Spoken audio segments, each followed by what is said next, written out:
Good morning, Magic Players and card collectors of all kinds. Welcome back to the channel. If memory serves, I believe this is the 5th to last, although I could be wrong. It might be the 4th to last. I'll edit that in over here somewhere if I'm wrong, but I think this is the 5th to last episode. But before we go in, I just wanted to say a couple quick things. First off, sadly, I'm in the car, so Kaiba will not be able to participate this week in the episode, which I was really hoping he would be able to, but I didn't get a chance to film it on the weekend, and, well, I did get a chance, but my phone's pretty full, and I wanted to make sure I had room for the park trip, so I'll be going through it and clearing a bunch of stuff later today, because I apparently am running out of memory already. But the other thing I wanted to mention is that, or based on that first thing, sorry, since Kaiba can't be part of this, so that short that I put up yesterday, I'm really proud of that short, to be perfectly honest. So I'm going to insert it partway through between the two packs so that you guys can still see some Kaiba stuff. If you happen to miss the short by any chance, then you'll catch it now. Hopefully you won't mind if you did see it before seeing it a second time in the long form video that I'm putting out today. Yeah, I don't know. I love it, and I love my boy, and it seemed to get a really positive response. So I thought, you know what, we'll throw it in between the two pack openings, and then that way there's still some Kaiba content in here for you guys, even though it's recycled content basically, but I mean, it's still like super cute. Oh, and then the other thing I wanted to say is be sure to check out the first ever episode of Hall of Legends. Yes, the Hall of Legends is coming out today. I'm not going to spoil what card it was, but I think I did an okay job with the episode. I would love to hear some feedback, though, on what you guys think. I tried to include some lore from Magic the Gathering history into the video, as well as describing the card itself and just, in general, what I like about the situation with it. So, hopefully you guys will enjoy that. And yeah. So, without further ado, because I want to get this done quick and then hop into the actual place to grab Kaiba some extra livers because he's running low. So it is time for Dollarama Draws of Destiny! As you well know, we are down to 2 packs a day, or 2 packs an episode for the rest of the series until we run out of packs. As I say, I think this is the 5th to last episode, but it might be the 4th to last.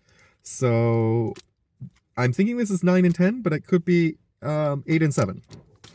Either way, I hope that you guys have really enjoyed the series as much as I have. It is the one series that's actually basically carried through from the start of my channel all the way along. I've been basically doing Dollarama Draws of Destiny, not consistently on like a Tuesday the way I have been lately, but I've been doing it consistently on and off since the start of the channel, because this is how I built my Magic collection, and I used to actually do Yu-Gi-Oh cards in this too, but yeah, so it is kind of an end of an era, and that is sort of sad for me, but once I do get this car paid off, my intent is to reinstate this series back on the channel. So we're only going to be missing it for maybe 4 or 5 months, because I should, if I'm right, if this is the 10th pack, then that means I should have enough to carry me through till the end of April, which means we would only have May, June, July, August, and September, 5 months without Dollarama Draws of Destiny.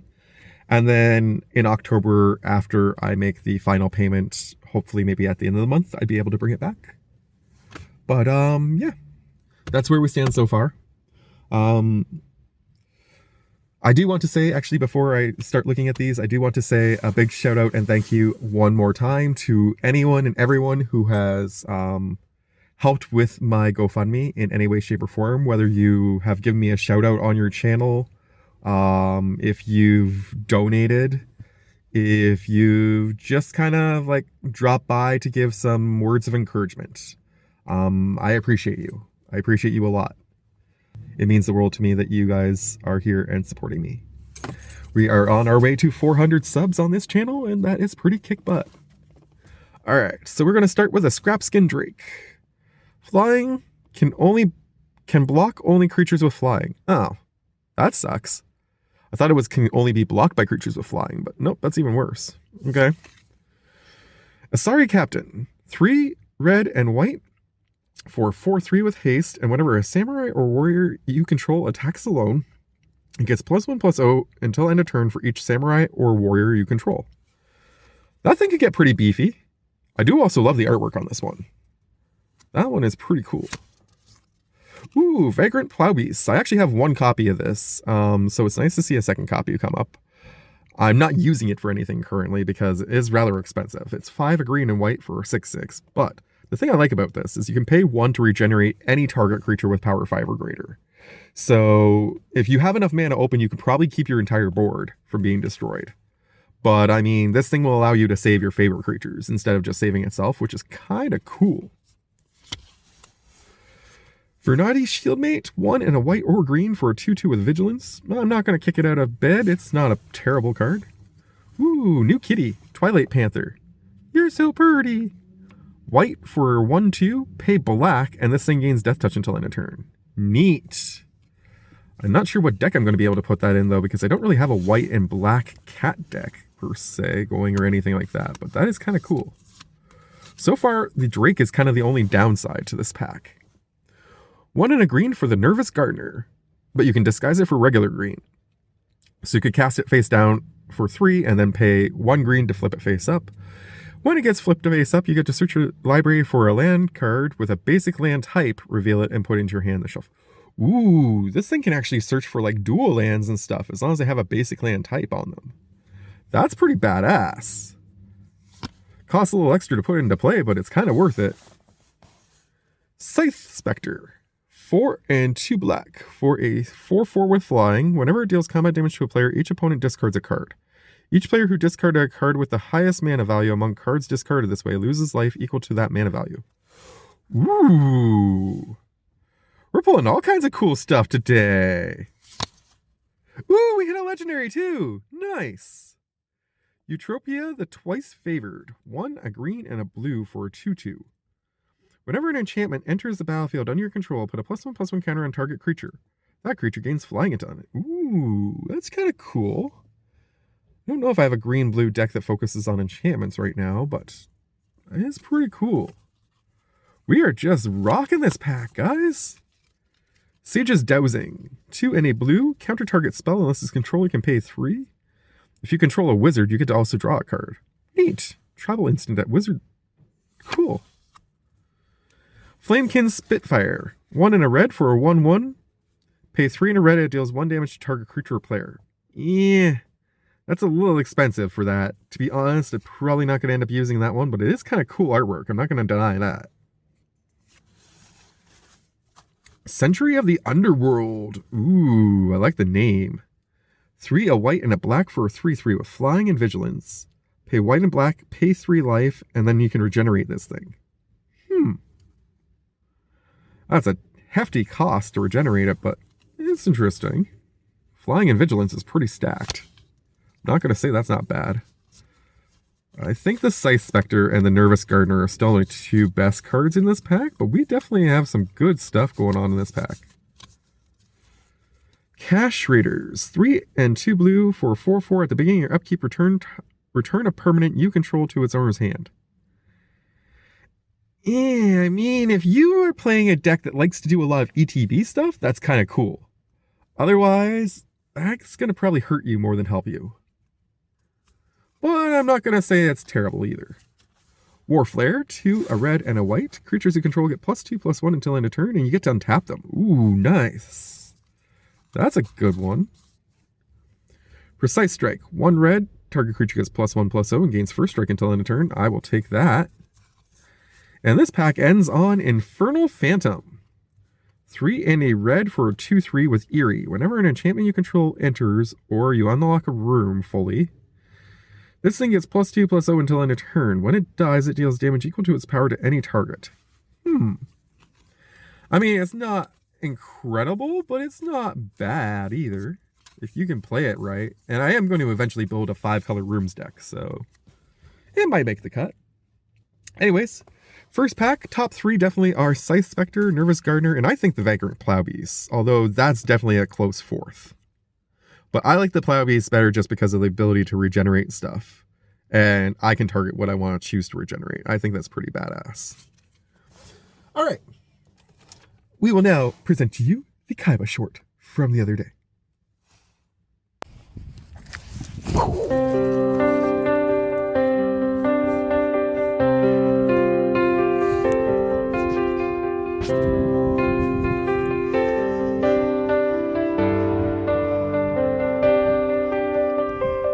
That's pretty.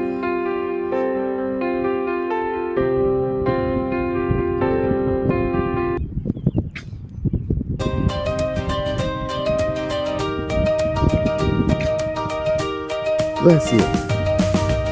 Oh my goodness. Okay. Well, I was trying to catch a moment to make a cute short, but you keep sneezing.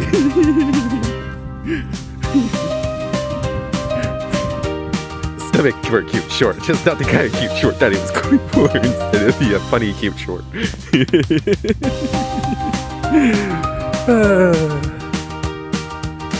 I love you, buddy. You're the bestest.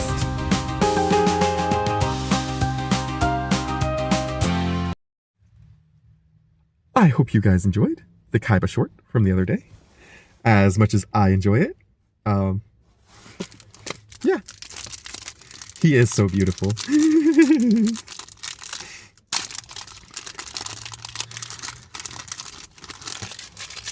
I'm still undecided for sure if I'm going to take him out for an extra park trip on Good Friday. I'm just not sure based on being pretty tired, to be honest. I haven't been sleeping the best this week so far. And this morning really didn't help because I got quick anecdote before I do this pack. So this morning, or rather yesterday morning on the way to work, I discovered that they are doing some sort of like, essentially what they're doing is they're removing some of the rock that might fall off the side of the mountain from the mountain before it does, so it doesn't damage anybody's cars and stuff. So yeah, I think my dad called it scaling the mountain or something like that. Anyways, so I was told yesterday that they're going to be doing it all week. So I said, okay, I'm going to switch my route and I'm going to go somewhere else. So I decided I was going to take a different road today, but I have a little bit of difficulty with left and right. I'm one of those people who still does this. And so because of that, at my GPS, I forgot to turn on data before I left the house. So my GPS just, it stopped working about 5, like maybe a block from my house, a block and a half. And then it started like, turn right, turn right, turn right. And it just kept saying it. So I lost a little bit of patience with it and turned it off. And I decided to just follow its lead and took the right lane onto the highway that I was going to take up the mountain. And yeah, it took me the wrong way. So I ended up taking a really long detour that took me an extra like 15-20 minutes to get to work today. But long story short, I went on a bit of an adventure, and it was harrowing to say the least, because the one trek up the mountain that I took today is probably the scariest one I've ever driven. With that said though, we are here obviously, so everything worked out okay. And tomorrow I will make sure that I got on the road the right way. Person of interest we're starting off with. 3 and a red for a 2/2. When it enters the battlefield, you get to suspect it. Then create a 2/2 white and blue detective creature token. I really do not like suspect, but I suppose that's... No, I honestly just do not like suspect. Suspected creature has menace and can't block, but it also, if I remember correctly, has to attack. I could be wrong about that. Maybe I've been wrong about suspect this whole time, but my understanding of suspect is if your creature is suspected, it has to attack. I'm okay with the not blocking thing. If I don't necessarily have to attack, then that's fine with me. I'll just leave it sitting there doing nothing, or I'll find other reasons to tap it, but... Ooh, we got another copy of Kazoo, Tyrant of the Cliffs. I love this card. This one's insanely good. So whenever a creature an opponent controls attacks, if you're the defending player, you get to make a 3/3 red ogre creature token, unless they pay 3 to stop that. So if they attack you with 3 creatures, you get to make 3 tokens unless they pay 9. I mean, obviously if they pay 3, you're only going to get 2 tokens, but my point being that you're essentially forcing people to like save a bunch of mana to be able to attack you. I might make a mono red commander deck with this, to be honest, because this is cool. I always like this card, and I only have 1 copy, and it's in the Commander Party deck that you guys saw a few weeks ago in Super Deck Sunday, so... Big pull. Big pull. Night Fisher. Ooh, another good one. 3 and 2 blue. Oh, it's not the one I thought it was. 3 and 2 blue for a 4/5 with flying. Whenever another non-token bird you control enters, create a 1/1 blue fish creature token. I do have a copy of this, and it's not a terrible card. I can't remember if I left it in my bird deck or not. I might have. Esper Cormorants. Another bird. 3/3 for 2, a white and a blue with flying. It's an artifact bird, so that makes it kind of interesting. Ooh, is that old school? Old school? Old school! 94!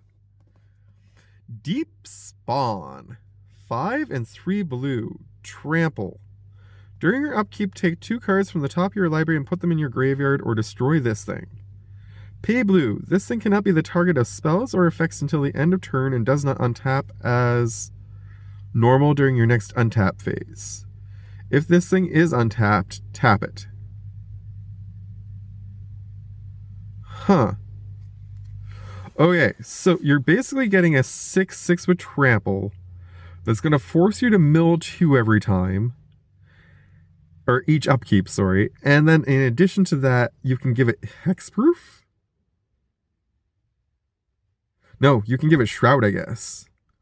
You can give it Shroud until end of turns, but you have to tap it if it's untapped at the time that you play the ability. That's kind of messed up. That's kind of messed up, guys. I'm not sure if I like that or not. I do love the artwork on it. It's kind of pretty cool, though, still, just for being an old school card. So I'm going to keep it up near the front for that reason, but I'm not sure if I'll ever actually play that in a deck or not. Sarpadian Simulacrum. 1 red for a 1/1 with haste. You can sacrifice it for 3 in a red, and it'll deal 4 damage to target creature. Which is not my favorite thing in the world, but I do like the hollowness on this one. It's kind of got a pretty cool hollow effect. Ooh, one with the machines isn't bad. 3 and a blue. Draw cards equal to the highest mana value among artifacts you control. That one's not bad. If you're playing an artifacts deck, you can get some pretty decent card draw out of that. For 4. Ooh, look at the pretty full art. Makeshift Binding. 2 and a white. When it enters the battlefield, exile target creature an opponent controls until this thing leaves the battlefield and you gain 2 life. Okay. Anybody who's been here for a while well knows I actually hate these kinds of cards because I feel like they just sit on your field to do nothing once they've done the original thing that they're there to do. However, the artwork, and I think the flavor text too, with the treacherous Oba separated from her sisters. I'm hopeful that Trostani will, in some form, eventually recover. I like this a lot. I like this artwork. I like the flavor. It's pretty badass. So that one actually is going to be one that I might actually use at some point. Next up, we got Thornwood Falls, a life gain land that enters tapped and gives you green or blue when you tap it. Shifting Grift, 2 blue plus 2, and you get to exchange control of 2 target creatures. 1, and you can exchange control of 2 target artifacts. 1, and you can exchange control of 2 target enchantments. That is pretty cool. That is a really cool spell. I like that a lot, actually. That might be the card of the pack even, or it's definitely second place. It's tied with Kazul as far as I'm concerned. Surakar Banisher, 4 and a blue for a 3/3. Enters the battlefield, you may return target tapped creature to its owner's hand. Yeah. Goblin Piker, legendary or old school? No. Just a Goblin Warrior, 2/1 with 1 and a red as the cost. Yeah, probably not going to use it because it's a 2/1. Nurok Invisimancer. 1 and 2 blue for 2/1 again. But this guy's unblockable, so that makes him at least kind of interesting. When he enters the battlefield, target creature becomes unblockable this turn. That makes him a lot more interesting. Ooh, Inescapable Brute. I have a few copies of this, I think, but not a whole lot. And I do love Wither. 5 in a red for a 3/3 with Wither, so he's going to give out -1/-1 counters, which up until the recent set of Lorwyn, that was a bad thing. And he must be blocked to Fable. He's just really expensive to get into the play. That's the only downside to him. And finally, we end on Sammy's Curiosity. You gain 2 life, you get to create a lander token. All for 1 green. Sorcery speed kind of sucks, but still, that's a solid sorcery if there ever was one. I mean, we got some pretty good cards in that pack for sure. I'm leaving the old school one up there just because it's cool that it's old school, but I think that the order is probably more like that. But I mean, yeah, we got some good Destiny today, guys. Some good, solid Destiny. And with that said, I am going to go grab Kaiba his treats and head home. So, much love to you all from Kaiba the Pug and myself. To you, take care and enjoy the rest of your Tuesday. Love you all. Bye.